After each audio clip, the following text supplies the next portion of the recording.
Magnolia Flower by Zora Neale Hurston, adapted by Ibram X. Kendi, and read to you today by Gammy.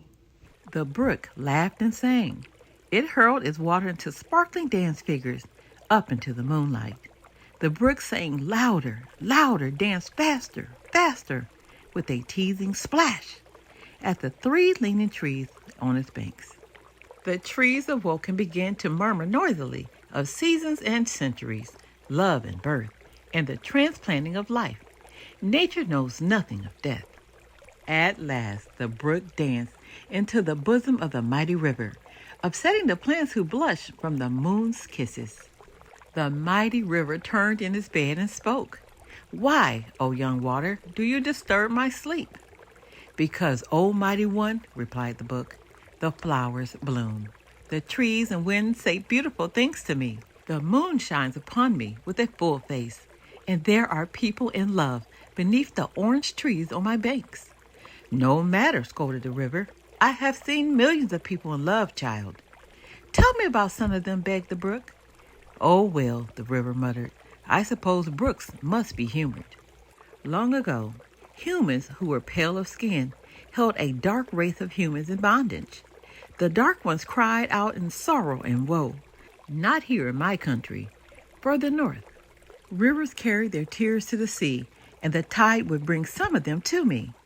But some of the darker ones did not weep. They fled in the night to freedom. One of them came here. Bentley was large and strong. The beasts were afraid of him. The floor of the forest made way for him. He gathered stones and metals and built a big house. Soon a whole village of runaways hid out over there. They were called Maroons. They lived on an island of freedom in a vast sea of slavery. Bentley married Swift Deer, a Cherokee woman who had fled her own trail of tears. Swift Deer and Bentley had a daughter, Magnolia Flower they called her, for she came at the time of the flower's opening. When she was 4 years old, the tide brought rumors of war over slavery. After the war ended, slavery ended. Black people walked free on the land of Swift Deer's ancestors. Wind and water again grew sweet. Magnolia flowers started to fully bloom. One day, as the sun gave me a goodnight kiss and the stars began their party, I bore a young man named John, about Magnolia's age. John did not have much money, but he had many words. Swift Deer liked him. Bentley did not. He wanted a man of metals, not words, for Magnolia. Before 2 weeks had passed, John had taught Magnolia to read strange marvels with her dark eyes, and she taught John to sing with his. Oh, how words love! Love knows nothing of death. Soon Bentley had had enough of their love. He locked John in a room in the house. All stayed away. All feared Bentley. Not Magnolia. As her father slept, she went and freed John. 1 minute more and they flew down the path to the three leaning trees and to the boat, away northward. This all happened more than 40 years ago, as humans reckon time, River said. Magnolia Flower has passed from the hearts of the people who knew her. Bentley and Swift Deer died. Freedom for Black and Native people died too.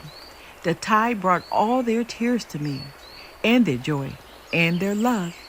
Their love is mighty and ever-flowing like me.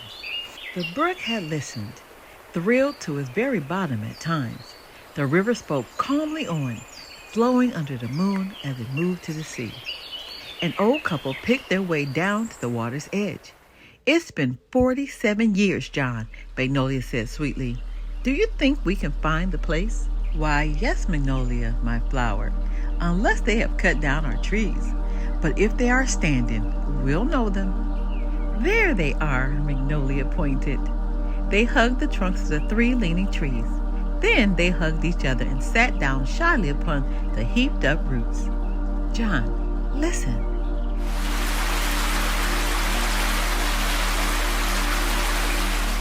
"Did you ever hear a river make such a sound?" Magnolia whispered. "Why, it seems almost as if it were talking." "Maybe it's welcoming us back," John said. "Maybe," Magnolia beamed. I always felt that the river knew all about you and me. The end. Take a second and read the author's note. We have so much more to learn. Be blessed.